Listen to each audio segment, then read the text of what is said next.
Okay, we are live. We're a little bit early today. It's good to see everybody. My favorite time of the week is the live stream time. Let me go ahead and check for the audio because for whatever reason, my computer keeps changing the name of my microphone. So hang on a moment. Let some people get in the get in the chat,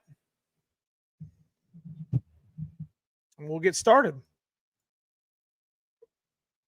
Yeah, there we go. I think that audio is pretty much on point. So, anyways, got a couple things we're going to talk about tonight, this evening. I mean, it's naturally it's snowing like no other outside, and it was a pain in the ass just to get here to live stream. But I'm sitting here in my like big winter boots and my gear to shovel some snow out front of my shop. But we got here. We're here now. We're going to talk a little shit for about an hour, a little foxbody stuff. And talk about the yesterday's video. If you haven't had a chance to check out yesterday's video, we actually did a kind of like what the motto of the live stream is tonight, like a true cost of horsepower, building your builds. We're going to talk about quite a few things tonight, and you guys can chime in here in the chat.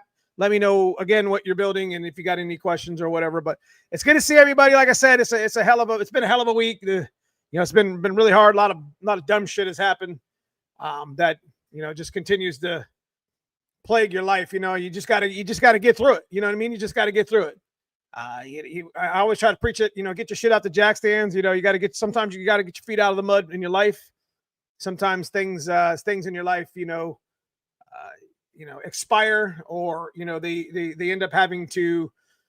You have to change lanes sometimes. You know what I mean? Sometimes you just got to change lane or take the exit. So a lot of things going on in the shop, trying to get a lot of work done. And I appreciate y'all talking some shit here on a Sunday with me. So anyway, what's going on, Roy? Good to see you. James, Scott Glacier. So did I say that right, bro?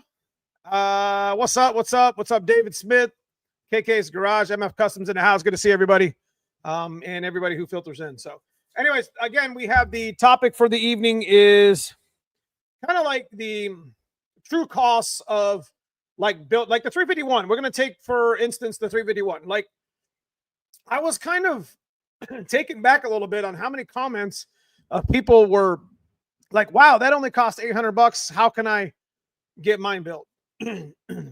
But what they probably missed in the video is the fact that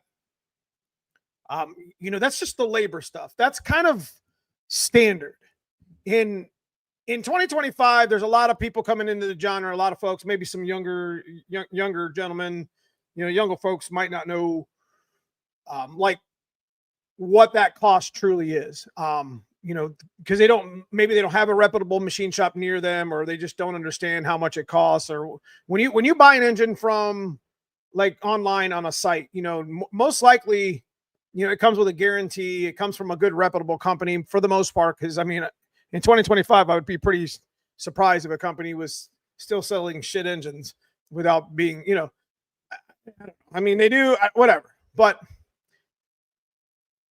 when you're going to build an engine, you can build an engine at a reputable machine shop. It's $1,500 is not $2,000 is not a far off goal to build a good 302 stock bottom end or a 351 stock bottom end, or you start getting into people talking in the discussion about Coyote motors. Well, I'll just go get a junkyard Coyote motor, and there's nothing wrong with Coyote motors. Coyotes are badass motors, are the motors of the future, and we're going to be tapping into that as well eventually at some point. But a lot of folks, you're talking K-member and swap, and I'm just talking about it just for a moment. There's a lot of costs incurred it doesn't just bolt in and work. The same thing happens with building an engine. There's a true cost to it. Like, there's budget secrets you can do. We talk about on the channel all the time.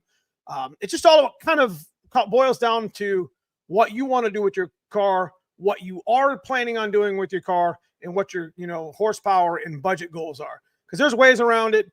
Sure, let's not deny the fact that I'm not even going to really use the word, but you could put an LS in your car and it'd be a little bit cheaper. LS is a decent motor, right? I mean, I have a lot of friends that use that motor. I'm always going to be a push rod.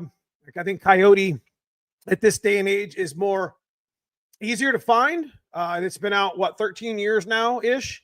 You know, LS motor has been out for 20 plus. So at some point, like you did here on the channel, you're going to start seeing more Coyote motors in the junkyard, and you're going to start seeing them getting pulled a lot. I mean, they're already under $1,000 for the most part.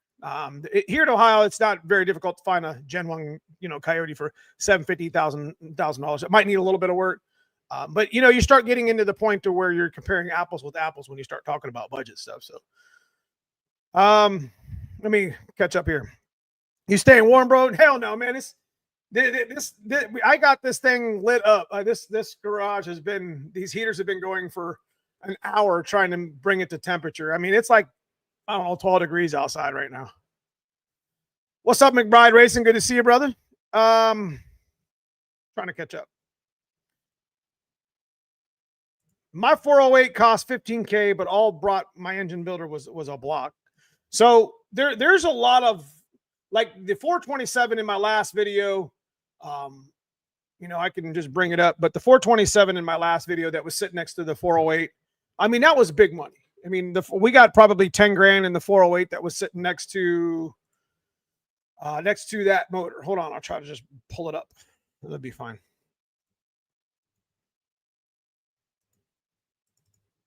There's no doubt that we have pushed. You know, we made this video yesterday, and this motor that was sitting right here. Oh, this is that 427 you were building on when you. So that motor right there, you know, Dave was telling me that guy's got 15 grand in that motor himself. So, and that's with the block and everything. And the 408 that sits next to it's actually owned by Dave Willis. He's probably here in chat.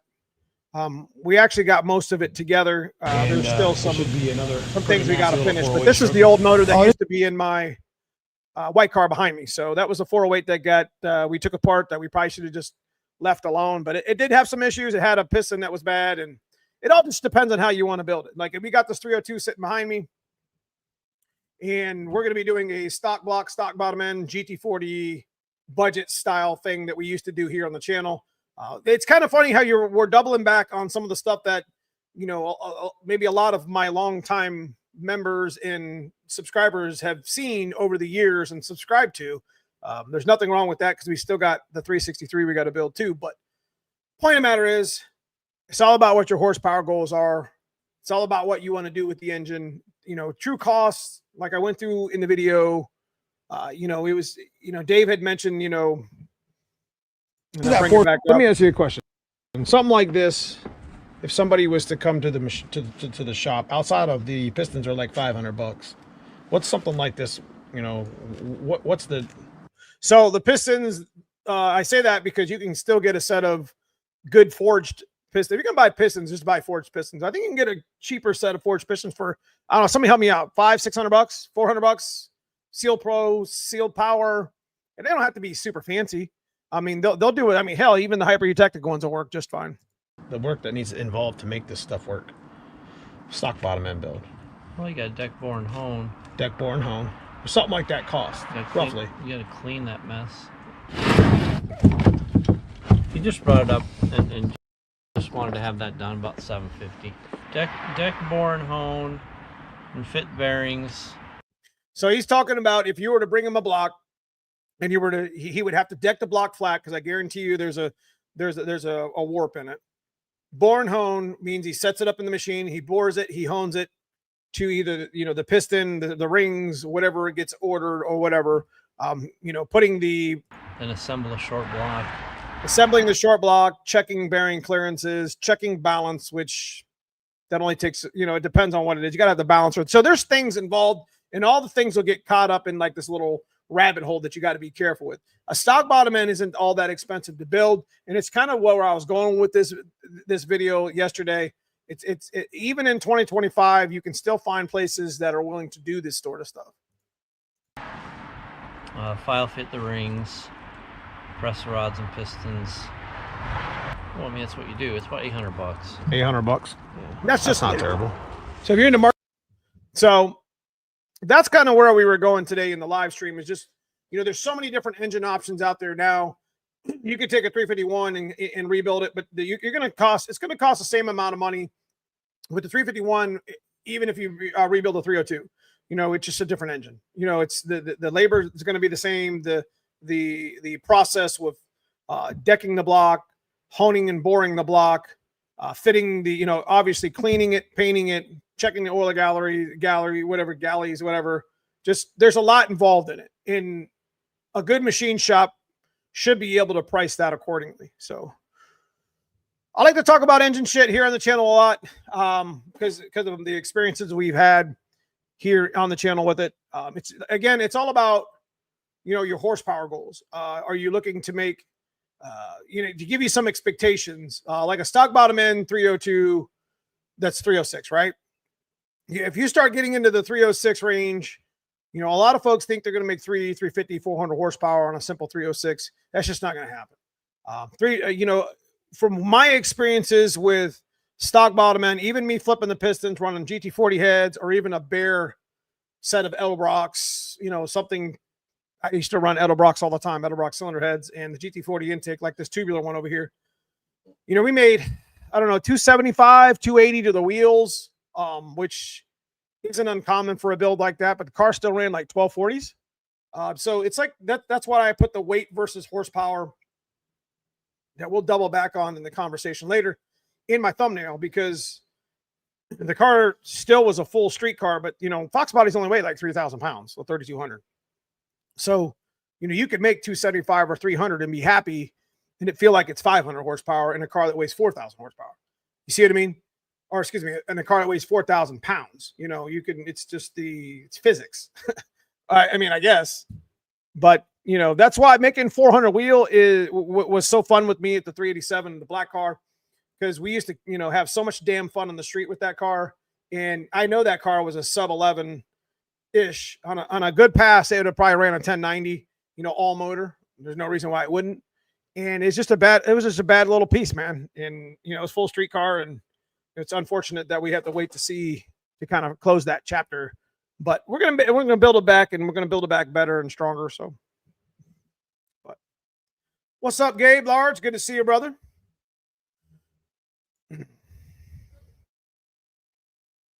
Well, you're not the oddball, because that's where we want to go back with the 387. You know, the 387 build was meant to build. We did exactly with that motor. We did exactly on the channel what we wanted to do. I built that shit cheap. I took foxbody pistons that I already owned, stock rods, bought a $300 crank at the time. It's now $420, but it was still only like $320 or some shit. And with a little bit of engineering and a little bit of mock fitting, this, that, and the other, and clearancing, we built a stroker motor that was just budget. That's why it's a pretty popular thing. This next time through, we're going to get a little bit more technical with the build. That way I can actually tell somebody, this is the balancer I have. This is the drill bit I used to make the engine imbalance in the front. Because if you're going to use a $300 crank, it's not going to be a zero balance. It's not going to be anywhere near it. So like you guys already know with the 387, the way we balanced that motor, there was no counterweight on the front to take any weight out. So we had to do it on the balancer. So the balancer was, you know, was part of the motor at that point. You know what I mean? You couldn't change the balancer because you know, we took the weight out of it. So when we go back through it again and we balance it again, stock foxbody pistons are within a gram of each other for the most part. You know, we're just going to try to get people close. And I think that's really cool. Big cam NA motors, just like you're talking about, you know, that's definitely something I want to do with the mufflers and shit. I mean, the turbo build's going to be cool because I want to build I wanted to build another 351 stock bottom end anyways, obviously for cousin Paul's car. And, you know, we were going to put the Coyote in it, but that's just the money I would have with the parts that I already own. Just made sense just to build that instead. So I'll put it in a black car, have a little bit of fun, kick it around for half a year, and then we'll put it in a different car when the 387 is done. So we'll be doubling back on that as well. So something to be said about that. But again, we built the 387 with the part in mind that we weren't going to spend a whole lot of money on it. We were going to do it the way we wanted to do it. And I think we were pretty successful with it. So anyway, let me get back into chat here. If you have any technical questions that aren't engine related or off topic for what we're doing with, you know, with the fox body and the car stuff, just hit it up in chat. I'm always trying to help anybody who may or may not have an answer to a question. Like earlier today, I was on Foxbody Mafia Facebook, and I was trying to help a gentleman with a no start. And I tried to explain to him that if you're not getting, power at the solenoid with the red and blue wire, most likely your jumper or you don't have the extension harness on your transmission. It's pretty looked over. People don't, some people when they're putting these cars together, may not know that. You see what I mean? So I'm always trying to help people, even on Facebook, under the Neo Mustangs name, to get their shit off the jack stands. You know what I mean? So anyway, getting back into it. On the 387 400 horsepower build, what heads cam did you use? So we used a budget set of heads that we got from McBride, and he's sitting here in chat. I think those are super old set. We got it for like $700 or something. We went through them. I think he had ported them. Definitely the 387 could have benefited from a bigger head, cylinder head, but I think we were close with it. We're going to actually reuse it again with the 351. So it was an old set of Trick-Flow 170s, a little bit choked up, but I think those heads were just fine. It had high compression. It was still like 12-1, but we had already had our black car set up on corn, so we didn't really care.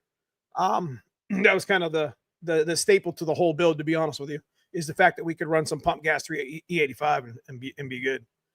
So ain't nobody care about no Philadelphia right now. Buffalo. Yeah, Buffalo's my comrades, my snow comrade. So what do you know about, what you know about a long raw 351? You talking about with the 60, yeah, with the yeah. Well, the 210 rod journal, well, there's nothing wrong with doing a long rod, I guess. But if you're going to go ahead and do that, you might as well just run a 393, to be honest with you. Like, I would rather build a 393 versus the effort of making it a long rod. You know what I mean? So look at you. Look at you being a member for 3 years. It's my best friend. Oh, you know what? Now that I got you in here handling, we'll get back on topic here in a moment. But now that I got you in there's a box that came, but I don't know if it came from you or Trent. So we're going to find out. Give me a second here.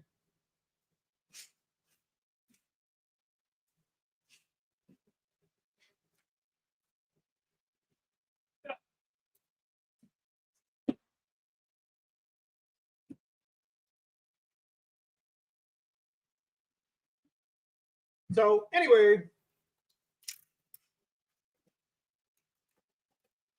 I just wanted to talk about the weight versus horsepower ratio in building. I just wanted to basically just go over what we did on Saturday. Got a lot of members in chat, man. I appreciate that. Guys in green. Oh shit, this thing's packed pretty good, dude. We got banners, but I don't know who it's from. I told y'all we was gonna get banners. Last the whole year. Get a little swap swag, This thing is definitely packed. Like they rolled a box with it. Like crazy. Struggling here.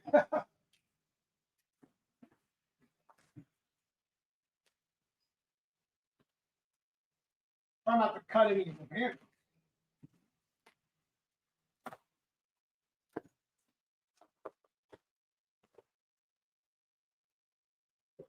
Boom.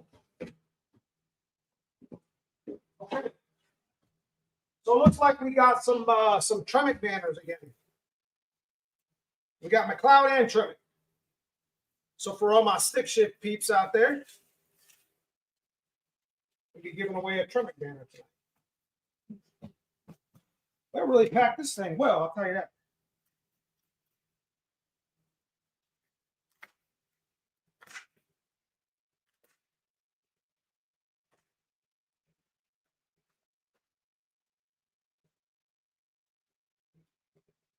I guess I should have unpacked this before I was by. This blade sucks. Anyways, I'll work out of here in a second. The casual gamer, appreciate you joining tonight. Hell yeah. Boy, I'll tell you what. Anyways, 408, remind me what spacer, what Ken said, what stroke crank, Mike Cathan, not the temperature. What's up, Jesse Workman? Good to see you in the house, brother. Did they finally come? No, you ordered. I try to give me some handling banners. I want to throw them right under the bus. I try to give me some handling banners, and he just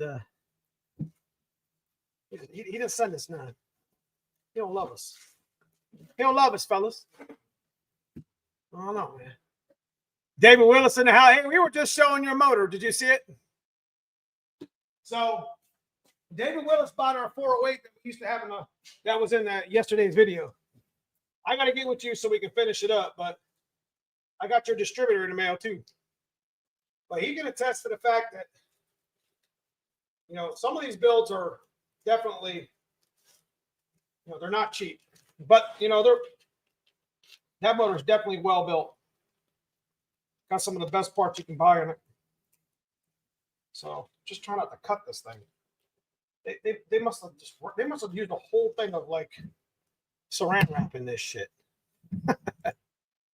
But we did get some Tremec. What's up, Bucket List? Good to see you. Oh yeah, there it is. You got to come get some video of this spring with my new bullet, aiming to drive it out of the Kunle and pop off some 490s. That's what I'm talking about. Shit, I'll be lucky if I race half this year. I ain't gonna lie to y'all. But I will mention something that I'm telling you, look how many layers are on this. I will mention that I'm considering putting together another stick shift point series here in Ohio. And last year was kind of a shit show, and everybody was like broke most of the year. And it's just because everybody's competitive. They wanted to win. So what we'll have later, we'll have the big Tremec one again. So is that new? No, same one. Okay. So we'll kick that out a little bit. Anyways, if you're new to the channel or you're new to the live or whatever, every week we got about 20 banners, and I think I got another 10 coming from Hanlon. So we got about 30 banners to give away this year. So that should cover, what is that, 9 months? Roughly 8 months. Granted, I don't miss a Sunday. Yeah. So won't run out of banners till sometime in September, which I'll probably have some more by then with Stiflers and Team Z anyway. So every week, my favorite time of the week is talking some foxbody shit and on Sundays and some car shit. And I like to give away a banner every week. So some people's gotten 2. So cool. Anyway, Murphy's Law. I got the Enforcer 185 small heads. Those banners are sweet. Yep. So we do like a shop swag thing. That's what it's just kind of giving back a little bit. We've given away like 4 camshafts in like the last month. And then we also did a enter to win thing a couple times too. So that worked out pretty well. Yeah, I know. I ain't giving a banner away till I see at least 75 likes. I am telling you that right now. How's the snow up there? If you're looking for some in Bama. Are you serious? Y'all getting snow down in Alabama? I love it. I love it. Y'all ain't driving. Yeah. Do you guys even have salt trucks? Shit, that half the damn town works for salt. I think, to be honest with you, I'm not even gonna lie to you. I think Ashtabula County here, where I live in Northeast Ohio, is like one of the biggest salt mines for like in the world or something. I don't know. They're like underneath of the lake. It's nuts. I don't know if that's really true or not. I think it's somewhere here on the coast here in Lake Erie. So, anyways, going back to what we were talking about. Yeah, wherever I can find it. When we were talking about true costs of building an engine, we're talking about you know, you can go anywhere from $1,500 for a short block to $15,000 for a short block. Does the $1,500 short block work? Sure. And we're about to show you with our stock bottom end 351 with the turbo build that we're doing with the black car. But it's not to it's not to contradict anybody else's build who spent $15,000, because I got $10,000, $15,000 in my 363. So I'm trying to just, you know, as a content, whatever, as a person on the YouTubies, you know, I'm trying to bring content from both ends of the spectrum that I like to take. You know, doing the budget shit, I'm not gonna lie to you, doing the budget shit's so much more fun, because if you break something, you're like, well, you know, all right, well, that's not too bad. You break something on a big dollar bill, you'll be out a couple weeks of pay. Pretty tough. As someone from the South, I'll pass. I'm in Hot Springs. It's so peaceful here. It ain't peaceful here. If I open that door, I'll be frozen in 10 minutes. I like my kingdom for a fox that hasn't been installed is Toronto. You got 11 inches of snow? Dang. My 5.0 roller egg-shaped push rods and rocker arms are egg-shaped. Any ideas why? What? Push rods and rocker arms are egg-shaped? Be replacing those. Let me go back up. Also, what's up with them rear ends? Our schedule is filling up, and I want to make sure I leave you room. So, yeah, we're trying to get that done. It's just, when we got hit with that snow, and I keep talking about this shit, I'm telling you, you guys, 4 feet of snow. You know, you were part of it. You know, it just screwed everything up.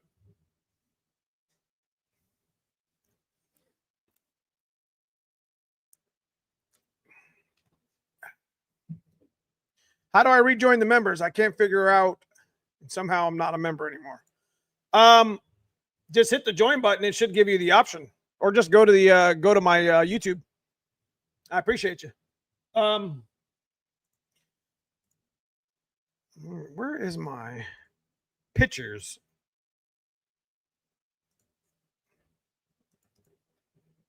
Wrong picture. Okay. It's all fine and dandy when you're making horsepower and you finally find the build. You got to make sure that you spend money in the proper locations on your car. Now, the only reason why I'm bringing this up is because it's not uncommon to see people build engines and say, yeah, I'm going to make 1,000 horsepower. I'm going to make 1,000 horsepower. I'm going to tell you right now, bro, 1,000 horsepower is dangerous. If you put 1,000 horsepower in the right car, like my coupe, you'll go bottom eights if you can keep it straight. You see what I mean? Without a doubt. And you'll go 170 out the back door. And 1,000 horsepower with technology nowadays, and the parts that are out there and things that are that people, you know, can obtain, isn't all that difficult. Like a $15,000 motor, $10,000 motor, which people, that's insane that I even say that I did that, can handle that. 20,000, 30,000. I mean, it depends on how much money you have, right? But can your car handle it? And the reason why we're gonna peel back on the white car a little bit is because it's just not, I don't have torque boxes in it, and we're starting to tear them out. I've already ripped half the axle apart with the mounts. There's just too much insecurity there. And that's why we went back into the coupe, because the coupe's got all that stuff. It's been squared up. Everything's straight. I was over at McBride Racing. He promised everything was corner to corner, which, you know, I trust those guys, and they did a good job making it straight. So that's where we're at this year. I'm not in a hurry to get all that done. That's a lot of work. But once we get the ball rolling, that's just going to be where we're at. You know, we got many different builds going on here on the channel. And a lot of folks are like, you know, just one at a time, one at a time. Well, you know, if I take the 351 over to Dave and let him mess with it for 2 months, that'll allow me to build on this. Then I could come over here and do this while we wait for that. So I'm just trying to put my ducks in a row to make sure that I got all that shit straight. You know what I mean? So we're not like sitting there with our thumb up our ass trying to figure out, oh, well, what's the next video? So maybe it's a bad metaphor, but it is what it is. Is a 520, 408, 427 pump gas build doable with 227s? Absolutely. You're trying to do 520 plus all motor? I mean, if you're going to run like a shaft system, you're going to run solid roller. I mean, that all depends. Yep, 1,000 horsepower gets wrapped around a tree. Where'd I go? 1,000 horsepower gets wrapped around a tree pretty quick. You're damn right.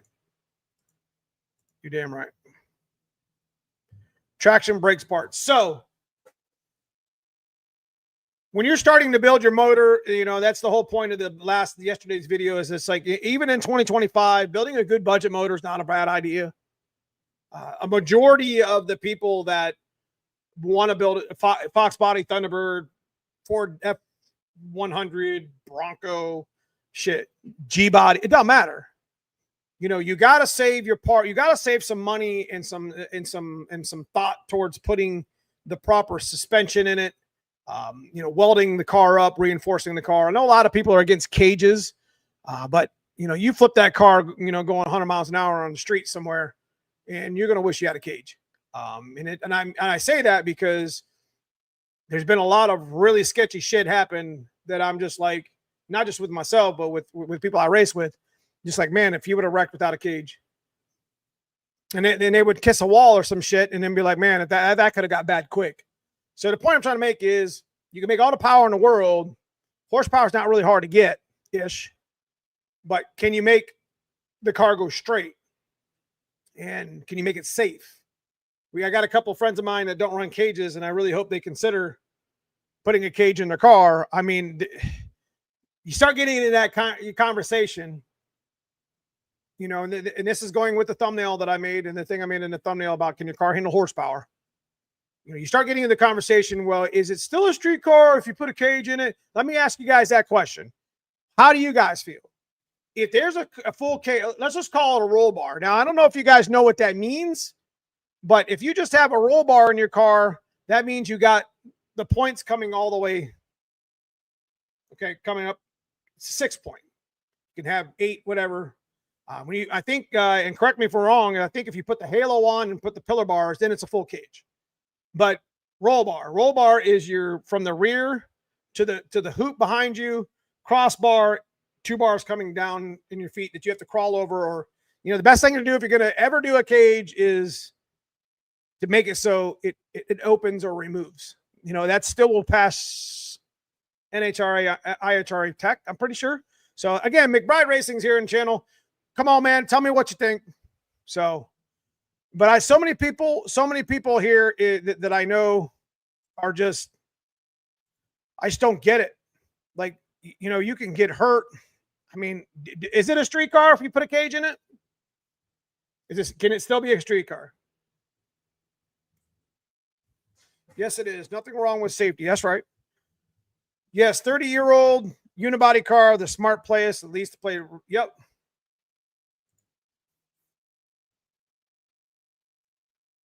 Anyone running a 255 crank, it's a 302 compatible crank, 50 ounce. If you keep the interior, define interior. So we'll talk about this for a second. Define interior. Seats, factory dash.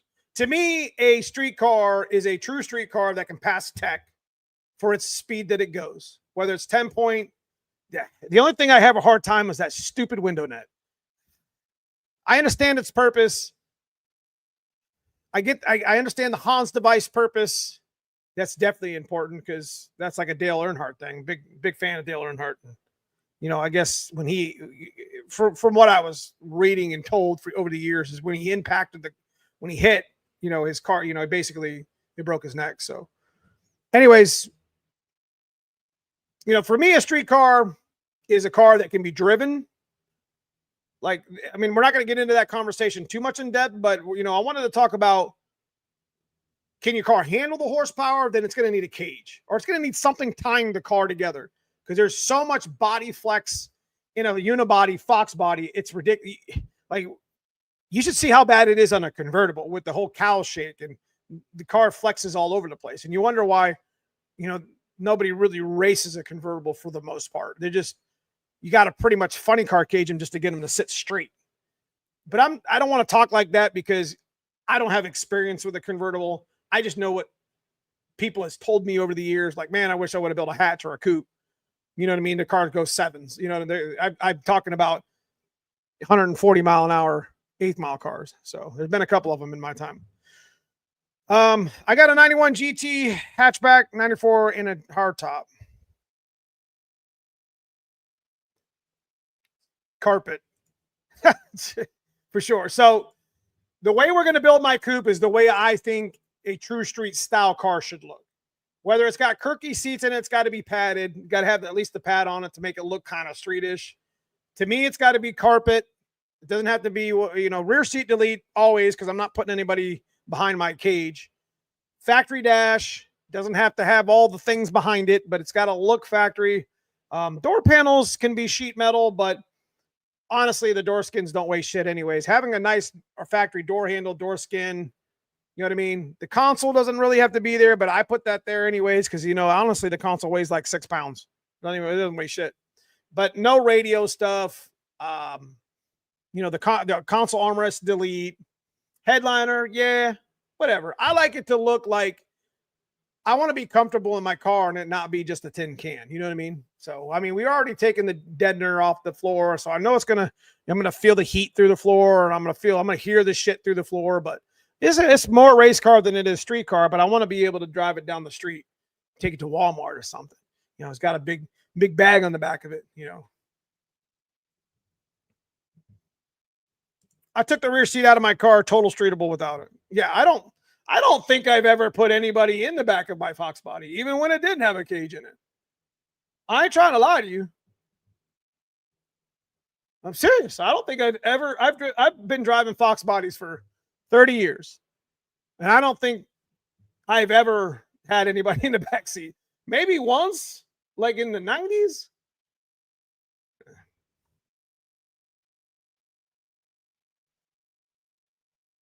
Hell, I still got the seatbelts in my white car. The black seatbelts, the original factory ones. When I'm driving around town, I'm not in my 5-point harness. Street car is anything that can drive on the street reliably and safely. So here's the question. Does it have to be licensed and insured? It's a good conversation. We're talking about horsepower. So when you talk about horsepower, and if your car can handle the horsepower on the street or at the track, you got to legitimately talk about safety stuff. When you start talking about safety stuff, you start getting into the conversation. This is a damn rabbit hole conversation. I should be having this conversation with like 4 other people, right? But I'm having it with you. So we're going to have this conversation right now anyways, and we're going to spend a little time talking about it. Your girlfriend? No, dude, no. Our stick car has a back seat. That's because your stick car runs 5s, like 520s. We know. He got he got the 600 horsepower 3-stage kit in that old school 331. We know what you do, Gabe. I'm just kidding, brother. My dad had two car seats in the fox body in the 90s. Me and my brother were in the back riding to school. Hell yeah. So you rode to school in a fox body. That's what I'm talking about. It's kind of funny now. My black fox body is pretty cool. So, driving up them, picking my kids up, they always have this huge smile on their face, and like all their friends are like looking at them. Especially when we got those 3-inch pipes singing a little bit. And the funny thing is, I'll get yelled at. Like when I pick my kids up from practice, I was coaching most of the time, so I'd have the car there. I would get yelled at, and people would say, I remember getting yelled at a board meeting because some parent complained about me getting on it when we were leaving practice. And I'm like, that's just the way. I didn't get on it at all. I'm dead serious. I'm like, you want me to get on it? That's going to be loud. I'm like, that's just the way the car runs. That's some neighbor hater shit right there. It's people ridiculous. Ridiculous. Wouldn't do that shit at a practice. But anyway, that's what you got to do. But my cars have always been streetable. They've always been insured. Speaking of insurance, let's jump into that. So I'm kind of at a point right now to where my cars are in storage, so insurance is cheap. Now, my insurance kind of sucks. I mean, it's okay, but it's just your standard run-of-the-mill insurance. I'm really considering running Haggerty. I mean, what's some options? I've talked about this on Facebook. I've talked about this a little bit in live here. Y'all got some experience with Haggerty? Or the one experience I did have with them when I was getting a quote is they asked all the right questions that made me think this is probably where I should go with my cars. Because they were asking me, like, I was finna try to lie. But I was like, shit, okay. They're like, how much horsepower does the car make? I was like, what? They're like, how much horsepower does the car make? I didn't even know how to answer that shit. I was like, all right, 1,000? Almost like, started to scowl a little bit. And they're like, okay, you got a turbo on it? Yeah. Like, okay, 1,000's pretty good. I'm like, what? So when I was talking to the representative, I was like, let me ask you a question. I stopped the conversation. Let me ask you a question.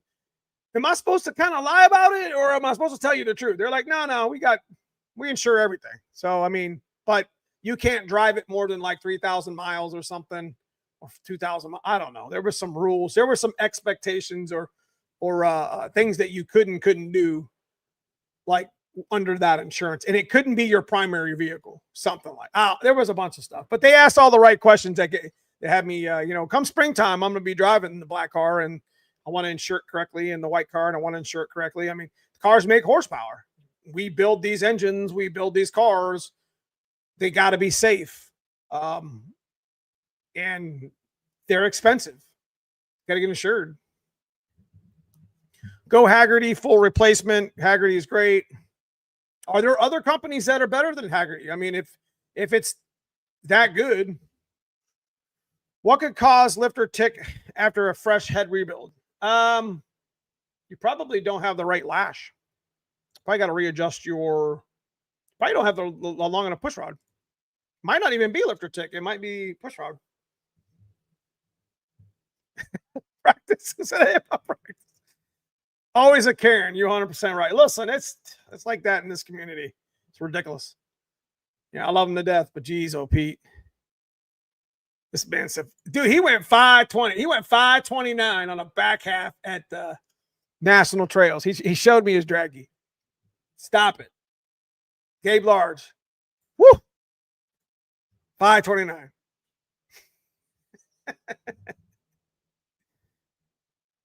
Shit. What do you say about Rabbit Hole? I mean, license and registration for sure. That's why I like drag and drive events. That's right. A lot of drag and drive events. That's why it's gotten pretty popular.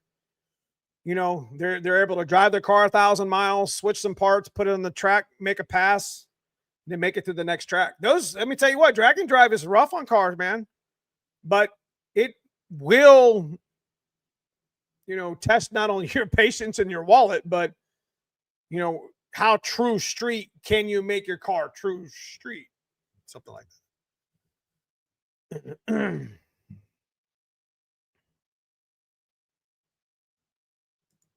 Well, Haggerty told me that it couldn't be my primary vehicle, as they don't insure primary vehicles, and I could only drive it like 3,000 miles a year or something like that. Looking into the budget 387 stroker, I have an 8793 with reliefs cut, but I also have an 86 motor with flat tops in it. Would you be using these as an advantage? I mean, I would use the 8793 pistons with reliefs. Just unhook the Speedo. I mean, who said it was hooked up?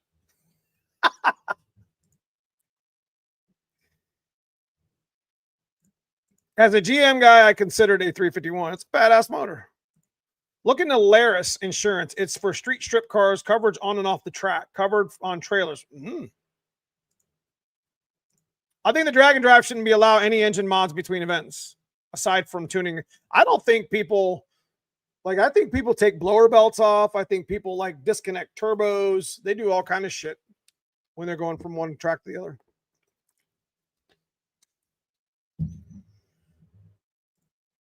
I've changed my plans on my build, and I'm working on getting everything to get the torque boxes properly reinforced.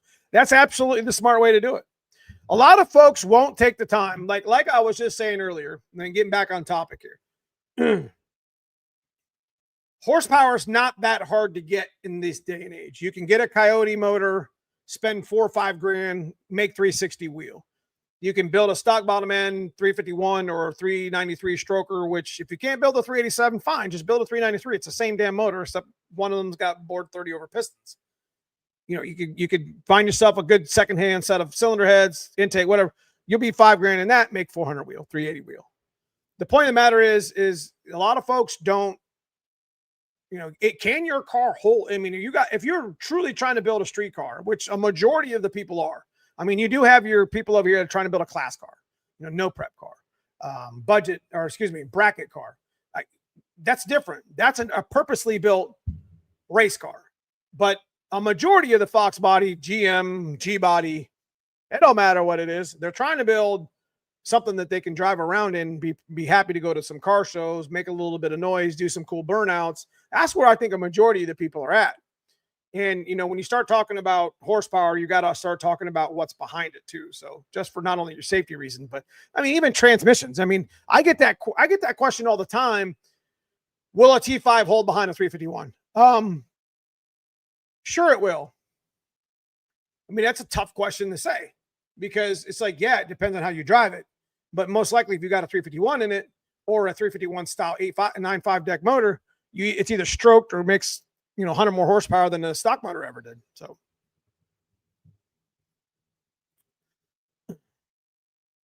the BMR upper lower control box is a kit. That's a good kit. So that's a good start.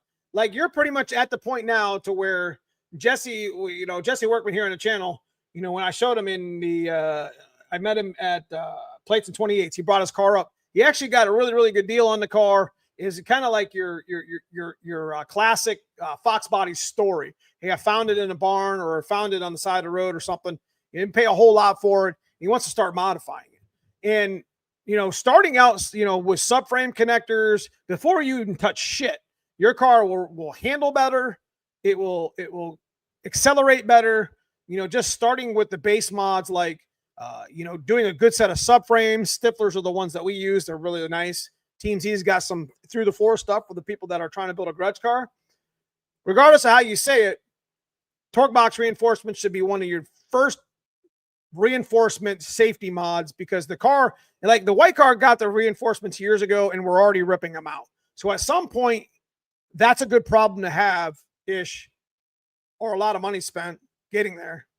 When you start ripping reinforced torque boxes out, but at 300, 400, 500 horsepower, it's going to be fine to get them welded up. So that's a good mod to start with. You know, outside of upper and lower control arms, rebuilding the axle, even if it's budget, like we did here on the channel with that video about 6 months ago, you know, going through your front end polyurethane bushings, all them, I'm telling you, all them K-member bushings, every one of them bushings in a stock car is dry rotted and pieces of shit by now, guaranteed.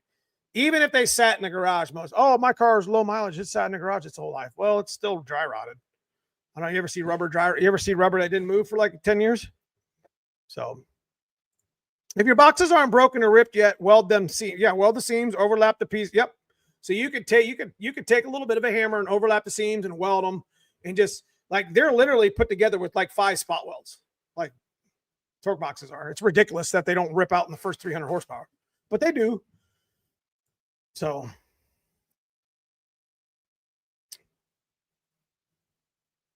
subframes and polyurethane bushings make the world of difference. So if your Fox body's handles like shit, you know, it swerves and it's just real lazy and it's all over the road or whatever. Definitely, you know, when you can add horsepower, you know, just like I just been talking about, you can put horsepower in a car. But you got a reinforcement. Like I said, I don't give a damn if it's a no prep, a grudge car, a street car. It don't matter. It just depends on what level and how much horsepower you're trying to make. But you're not going to go out there and spray 600 on a 427 in a car that doesn't have any subframe connectors. I mean, you trying to wreck it? You trying to wrap that thing around a pole? You know, these cars, it's all kind of a balance. You know what I mean? If you do something here, you're gonna have to do something about this back here. See what I mean? So it's a good move. Do we have 100 likes yet? Why, you got something planned, boy? You want to come in the live stream? Hanlon? If we get to 100 likes, we might get something good from Hanlon. Just so y'all know. What's up, Vance Cooper in the house? There's one of my GM stick shift guys right there's his Cadillac. Shit, I can't point at it. Can you guys see it? Am I pointing at it right there? I should went out the back door 170 mile an hour. Damn. I put the Maximum Motorsports full length. Hey, it don't matter. It don't matter what it is. I don't care if you get cheap subframe connectors. I still got cheap subframe connectors on my white car behind me. That's one of the first mods I did years ago, and I don't want to cut them out because I don't want to tweak the car. It is what it is. What T5 shifter do you like best these days? Hanlon has a good one. Nah, I'm in my PJs. Appreciate that. Ain't nobody want to see you in no damn PJs, bro. Come on. Street car. Getting coilovers this winter. 8s. Here we come. Shit, you 8s now. Dude, you go out the back door 170s. That's like bottom 8s. It's like 820s. It's just, 8s just keep escaping you. So I am gonna, like I had talked about earlier, while we wait for the likes. We are considering doing another stick shift point series here in Ohio. I did get the thumbs up from Tremick to do what we wanted to do with it. Big shout again to Tyler Garlock, 2 years in a row. Ain't nobody can beat him. Ain't nobody can beat him. I got some money coming this year from some of these sponsors, not from my program. That money ain't going in that car or the car outside. I went out there, and what I did at PRI was I went to the people that wanted to be part of the program that we had here going on with the stick shift stuff individually. Handle Motorsports, Liberty Gears, Tremick, Stiflers, Trick Flow. I went to these companies, and they're all on board for the most part. Trying to get money so I could put money in the racers. See what I mean? I love stick shift racing. It's a very niche class. It's not a very big class. You're not going to get 60 stick shift cars at one spot because it's just, because one guy won't come because the other guy's going. It is what it is. If you watched what our friend Virgil did last year with that shit down there, he did an amazing job, and it don't matter. It's not always the fastest car shows up that wins, and it proved it right there. It was a great race. I think our boy Mike McCoy took home like 10 grand. So the point of the matter is I'm trying to trying to do something with stick shift here in Ohio, and I've been doing it for the last 2 years. So I want to up the game a little bit, maybe have a second chance race, and maybe try to get some of these guys to come in from out of town, make it worth their while. Even if they win the second chance race, it at least pays for fuel to get home. You know what I mean? And it wasn't a total loss type shit. So anyways, Trebix wanted to do a TKX, but thankfully we decided on the Magnum because at least the Magnum could get put to use, possibly for somebody who wins the points race. Like Tyler used the first Magnum he won and built another G-Force so he could be ready for the second season. And he did break it. He broke it against Cletus McFarland down at, what was that, FL2K. Had him beat. But just the transmission checked out. So at this point, most foxbodies aftermarket parts, subframe connectors. When should you update old subframes or old like parts? Here's a problem with cutting cages out of cars and messing with subframes. The best thing you could probably do is just have subframes somehow custom fabricated over top of them. You don't want to be cutting shit out. If I was to cut one of the bars on my cages on my white car, my whole car would go tink, and you would never get it straight again. When it's welded, the car, like when you weld it together, when they put the cage in, the way it's explained to me, put the subframes in and they do the boxes and everything, they literally have to make sure the car's straight on the corners. And once the car starts getting under load, stressed, whatever, it starts like kind of conforming You know what I mean? And you cut one of those bars and you're going to change the contour of the car. See what I mean? So if you already got, that's the reason why I didn't put those big subframes in, is the only way that I'm replacing the ones that are in my white cars if I come through the floor, because I don't think I have to cut the bottom part of the subframe out. So anyway, it works fine, I guess. The south side bolt-in frame connectors I thought were the best set. I welded in BBK subframe connectors and work hood, but those south side's the way to go. So we could be giving, hey, we're going to be giving some other shit away, man. We get to that 100 likes. So while we wait for that, we're going to go ahead and give away some shop swag. So I know y'all been waiting on that. Spell check. And while I'm at it, I'm going to go ahead and put this link in chat. Got some merch up at the some new merch up at the website. We don't have a whole lot. You know, merch ain't my thing, but you know, when you buy from me, you buy from Mike Johnson. 417 Fox. So I don't know if that link comes up where you guys can click it. So we got some merch. Want to support the channel, want to get something from it. Got hats, got t-shirts. We got unbranded. When I say unbranded, it means my sponsors are on the back underneath, but not my name's not on it. So you can wear it.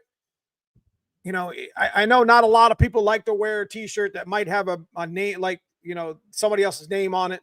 So we made, if you're a stick shift guy, I got G-Force 101A, Tremec T56, TKX, and the OG T5 are all on that site. So we got some Neo Mustangs hats. We got some Neo Mustangs and some Stick Shift Life stuff, which is the brand that we made for stick shift shit. So we're going to continue populating that website little by little. I'm not really big on the merch, but the nice thing is you get your merch in 2 days. There's no buy-in for it. So appreciate you guys for what you do.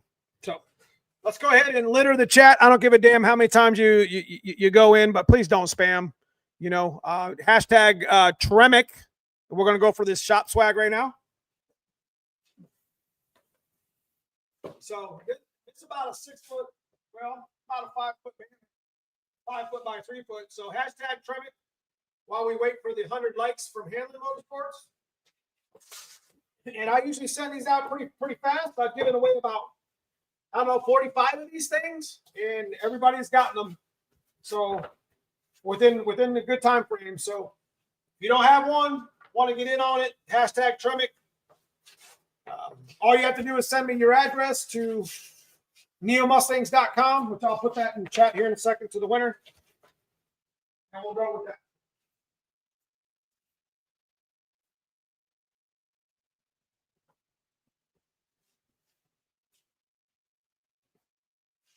And going back to the original topic about, you know, true costs on, you know, horsepower builds, you know, you could have 1,500 in the short block, you know, 2,000, you know, put a cam in it that you already own, cheap set of heads. You can build a good block pretty cheap. The best thing to do is, you know, just build smart. Build for what you plan on doing with the car. Like 302s, to be honest with you, if you're just going to rebuild a 302, just stroke it to 331 or 347. Or just a refresh. Refresh is always a good idea. It just depends on what you want to do with your car. A lot of people just want to, you know, may just want to just have a car that they can just enjoy.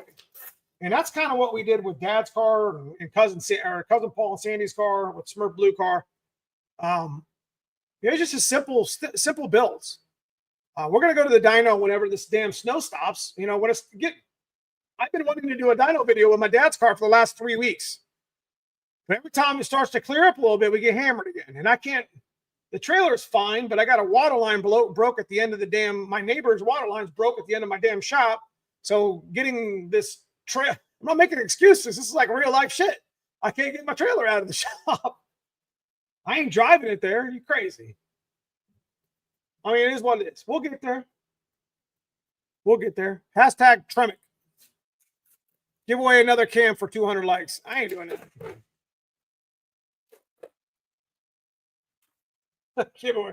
That's a $400 cam.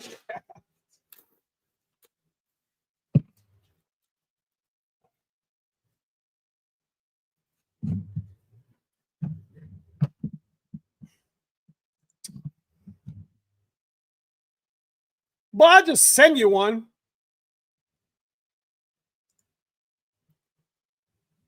Watch him win it. Listen, when I spin the wheel of destiny, I don't even look. I just start clicking until I get somebody's name over here. I don't even look. So everybody that's won that shit has won that shit fair and square. And people have won multiple times. So if you don't have the Tremec banner and want to get in on it, okay, my bad. I gotta check my text over here from Hanlon. Okay. Do you want me to tell them what it is or what? You want me to tell them what it is?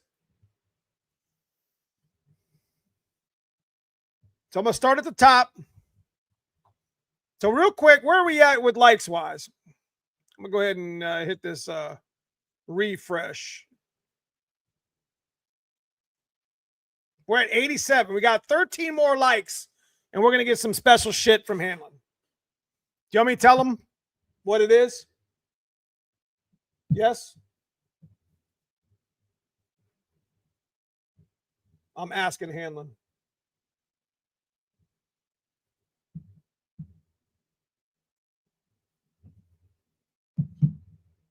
Okay. It's going to be pretty nice. If you got a stick shift car, you're definitely going to want to see that 100 likes happen. All right, we're going to go ahead and give away this Tremec real quick, this Tremec banner.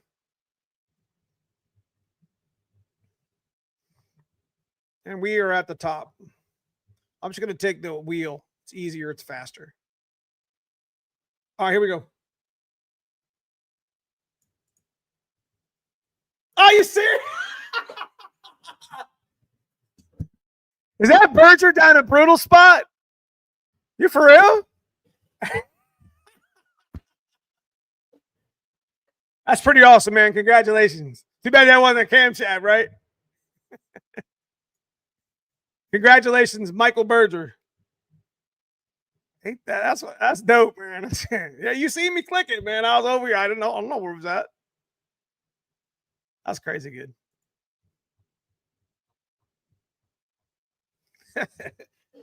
Good for him. Good for him. Mike, he deserves it, man. That dude tries his best. He busts his ass on his car over there. I mean, if you guys don't get a chance to go see him on Brutal's channel, he's the foxbody on Brutal's channel that just went through that whole engine, that catastrophic failure with that engine. That's crazy. I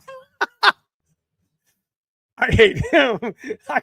Brutal, you went in more than he did. And from what I can see, he said he's not giving it away. All right. He's the kid with the mullet. That's correct. That's funny. That is funny. He must have copy pasted the shit out of that. That's funny. Hey, you know what? That's 100% fair. Good for you, Mike. Good for you. I'll get it in the mail. I'll just send it. Do I send it to you, Brutal, or I send it? Does he want me to send it to his house or some shit? Where we at? Well, likewise. That's cool, brother.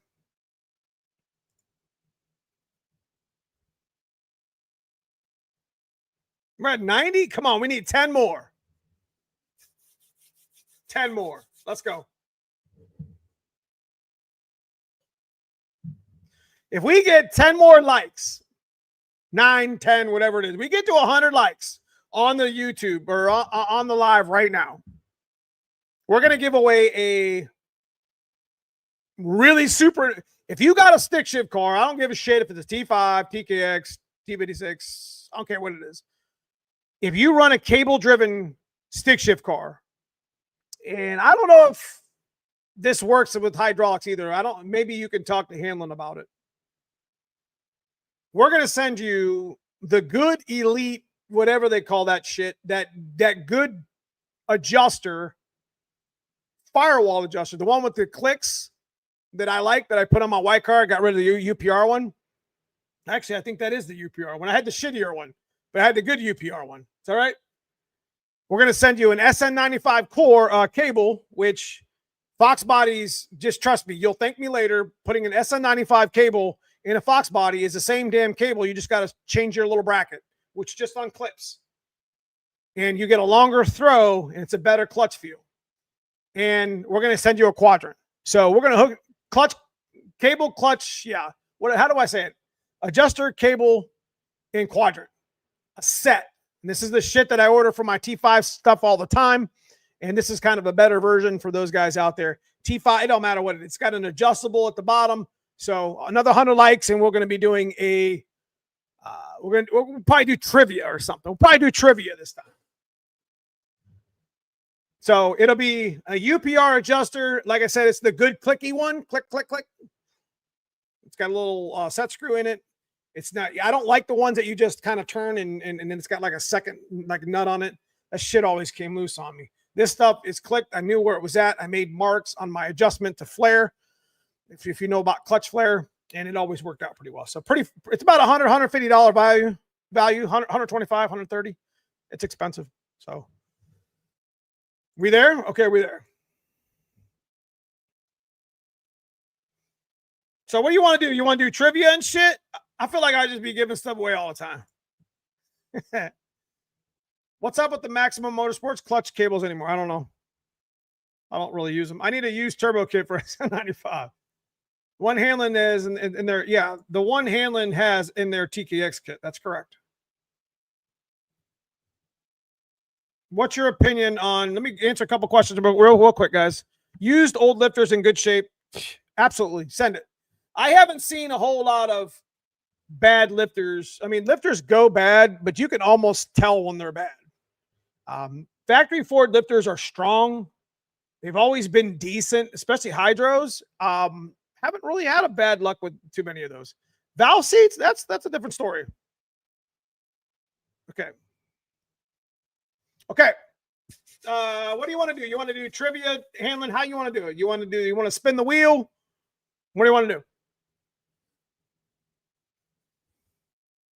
Again, if you've gotten something recently, I don't care that you guys go in on it, but consider, I only have so many people that watch my live stream every Sunday, so y'all gonna end up all getting a banner, probably. I don't know, unless somebody's trying to put more than one Tremec banner up in their damn garage. I'm just trying to be as fair as possible. I'm having some fun with it. I hope you guys are having some fun with it. It's free shit. Trying to give it back to the community. Have a little fun with it. It is what it is. Donnie B in the house, Anderson Ford Motorsports. We're just OEM. That's what I thought.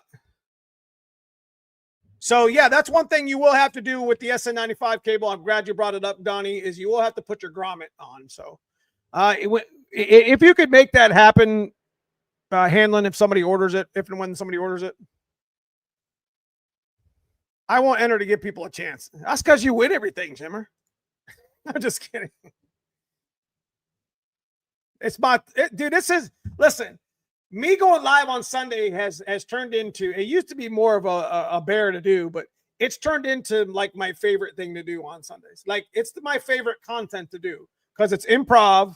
We could just talk some foxbody shit with some foxbody friends, and I don't have to worry about editing all that much, and I don't have to worry about, the right music. I mean, it does get its own analytic. Like it doesn't get a whole lot of views because when you go live, it's only pertinent pretty much for that period of time and a little bit after. Some people watch it the next day, but then it just gets buried by YouTube. It's not the same thing as an actual video, but it is, but it's not, but whatever. So I like doing it, man. It's a good time.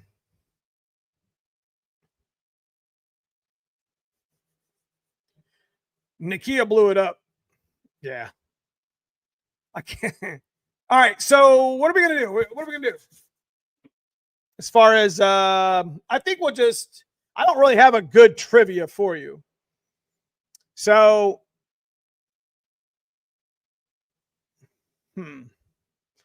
I'll save the trivia for like when we're doing like live streams, like co-ops and shit. So we'll just do the, what do you want to hashtag, Hanlon? What do you want us to hashtag? Andrew? Oh, you want to do trivia? Okay. Okay. We'll do trivia. We'll do trivia. Here's a good one. And correct me if I'm wrong. Send it in text message. I think I already know what it is. What was Bob Hanlon's, since this is a Hanlon giveaway, what was the name of Bob Hanlon's car? There it is. If you know that, you deserve this cable for sure. Send that to me in text message. You've told me this twice. What was the name of Bob Hanlon's car?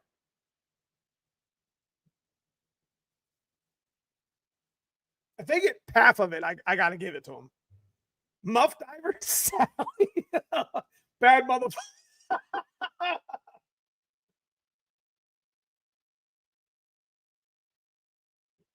We're talking banging Bob. Oh, shit. Do I see it? Hold on. I think that's it. I got him tagged right here. I see who it is. Stop it. That's right. I told you. Son of a bitch. They knew that. Casual Gamer's the winner. That's who I see on my screen, right? I don't see anybody above that. Wes Builds was right below it. Roy was right below him. Skinny J was right below him. Yeah, so Casual Gamer's what I see. I don't see anybody above him. Is that correct? Yep. No, I spelled it correctly. I didn't think you guys do that shit, bro. That's good. That's fire, dude. That is absolute. Hey, you got to tell Pops that. That's going to make his fucking day, bro. They were in Neo's live chat. 3 seconds later, 5 people chimed in on what Bob Hanlon's car's name was. That's fire, dog. I love it, man. I absolutely love that, dude. It's a great question. I shot that shit from the hip, bro. I was just like, you know, it's a Hanlon Motorsports giveaway, so it might as well just do something that's hard. That shit wasn't hard. Loose Lucy, what I won. That was it difficult?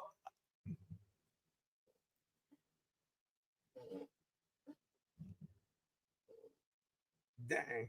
All right. So if you won something, neomustangs.com, neomustang.hotmail.com. Hit me up in the email. I'll pin it to the top and forward. Amish Amish. Casual Gamer. That's the email, neomustangs@hotmail.com. Also, the winner of the, well, Berger, y'all know how to get a hold of me. So, yeah, just email me that and I'll forward it to Hanlon tomorrow. And then there's a code or whatever. You might have to call them. I don't know what you have. It's probably best you did call them afterwards because the SN95 cable, you can get the foxbody cable and not worry about it, but the SN95 cable, you got to pull the grommet off the end and put the foxbody one on. So that might be something he can do at the shop or whatever. Or if you just want to run a regular foxbody cable, that's up to you. So it's pretty far. So anyway, there it is. Shots fired. Is that shots fired, bro? Push rods. Who wants to have a live stream with Brutal and myself, with Hanlon, and hopefully we can get Foxcast Media. So you got push rod on your left, or whatever, and then you got your Coyote guys on the right, and we talk a little motor shit.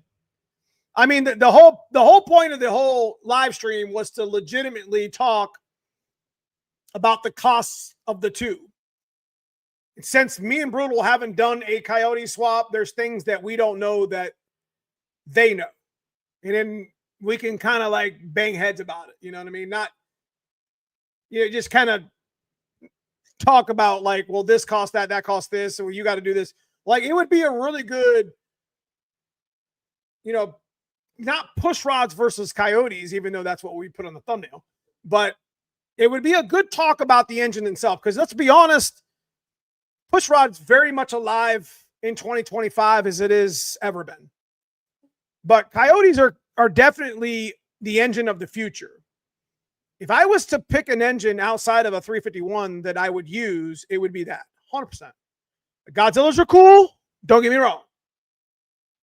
But Coyote's a bad bitch. End of story. And I would be interested in having a good conversation with my friends anyway about it, because there might be something about Coyotes that I don't know either. You know, I'm still learning them. So I think that would be a really good thrash. You know, that live stream would be fire. Absolute fire. And if Caleb had have time to join us, I mean, even if we just, you know, did the live stream with handling himself, I'll send a message out to Foxcast, see if he's interested, you know, and we'll talk some shit for 30 minutes, 45 minutes. And I think you guys will have a good time. So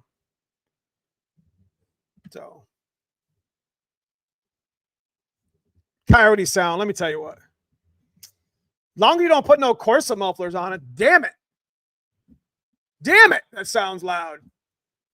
Sitting at Ford Takeover like with earmuffs because the shit was everywhere. Damn. Somebody's got some more Yotis on, some more Yodi Corsa mufflers.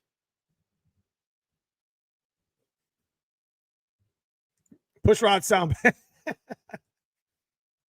All right, so like I had mentioned earlier in the chat, appreciate you guys in green.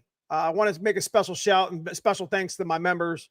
It's the join button on all my videos. It's the join button at the bottom of this shit. Appreciate you guys for following me. We do talk quite a bit in a members chat. We haven't too much lately, but you know, we'll get caught back up. We got a lot of content coming out. I was supposed to make 3 videos this past week, but I got 2 good ones in. I wanted the dyno one, but like I said, I couldn't get to the damn dyno. So we're going to make some shit happen with the axle. It's going to be kind of boring, but you're going to watch it anyways, right? Just kidding. We got some things to catch up with the axle behind me, but we should get a good dry spot sometime in the middle of the week to do that dyno video. And we'll do a couple shorts this week, and maybe we'll give some cool shit away next Sunday as well, outside of the shop swag. So, but anyway, I've got about 5 more minutes. If anybody's got some questions for me or questions for Hanlon or Brutal or anybody in chat, might have a question about something or the other. We do have some merch at what's your merch? Drag Swag? Is that right? On Etsy? That's where Brutal's at. Shopbrutal.com. I got some stuff on neomustangs.com. Some good swag, some good t-shirts and shit. Some stuff we like to build, stuff we like to wear. It's that stick shift life. I'll keep you guys. How many of you guys? Probably not anybody here in chat really, but I don't know if anybody no prepper races with me in Ohio here. That's interested. I don't think I see the email, brother. Oh, never mind. I see the email. Got to move it to inbox.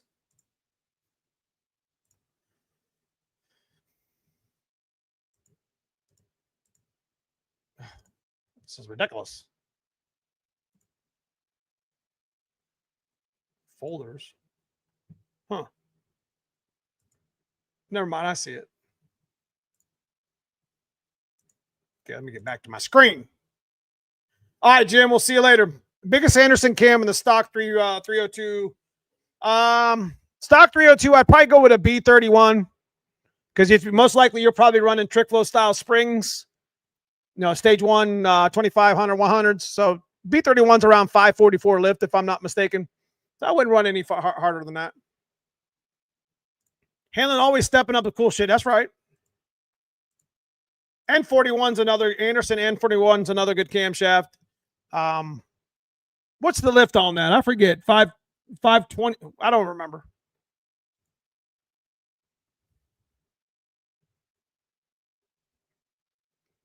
Been using UPR cables for a long time, never had an issue. I can't believe they answered that damn question that fast. The Amish buggy, bro.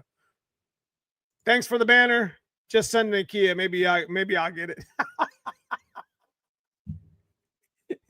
Man, why are you bullying him, Brutal? That's messed up. Man, I just spent all that money on that car. You bullying him on his banner, man. That's not nice. I'm just playing, bro. I'm just playing. Thanks, Andrew. I'll look into it. So anyways, guys, regardless of what you're building, make a plan, write it down, get your shit off the jack stands. I'm trying to do that here myself. I got to get motivated. This damn weather's got me so not motivated to work on shit. My damn coop's still sitting under 2 feet of snow. But let me be honest, that's going to be some of the content coming up this week. If and when we can't get to the dyno, if that happens at all, get your shit off the jack stands. I ain't got no excuse. This time last year, just like I said last week, shit, everything ran. Everything was good. I'm putting Holly's system in, ready to race. But I got to change it up this year. I got to retire the white car. Got to get the coupe in here and transfer the parts. Got a lot of content with that. But I appreciate everybody. I love y'all. For every Sunday is my favorite. Y'all put me, I came into this bitch with a bad mood. And y'all put me in a good mood.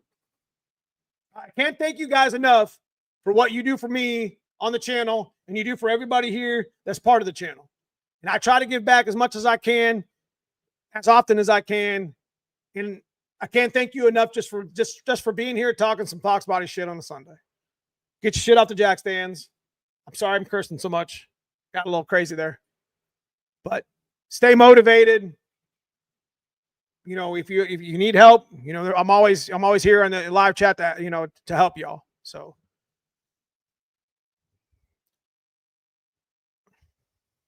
anyway.